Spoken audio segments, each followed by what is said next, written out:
పంపించాడు. ఎక్కడి నుండి ఇదంతా డబ్బంతా ఎక్కడిదిరా?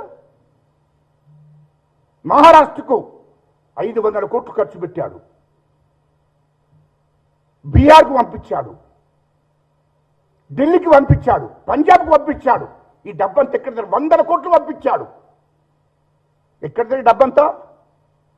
అరే లుచ్చానా కొడుక, కేటీఆర్ని గుర్తుపెట్టుకో.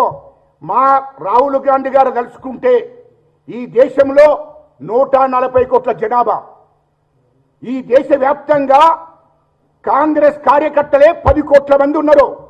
10 కోట్ల మంది ఒక్కొక్కరు ఒక 100 రూపాయలు వేసుకుంటే 1000 కోట్లు అవుతాయి. ఒక్కొక్కరు ఒక 100 రూపాయలు వేసుకుంటే 10 కోట్ల మంది కార్యకర్తలు అందరూ కలిసి ఒక్కొక్కరే ఒక 100 రూపాయలు వేసుకొని జమ చేసి రాహుల్ గాంధీ గారికి పంపిస్తే దేశవ్యాప్తంగా పార్టీ నడుస్తుంది. అది గుర్తుపెట్టుకో లుచ్చానా కొడుక. నీ లెక్క దోపిడీ చేసి సంపాదించిన డబ్బు మా రాహుల్ గాంధీ గారి దగ్గర లేదురా.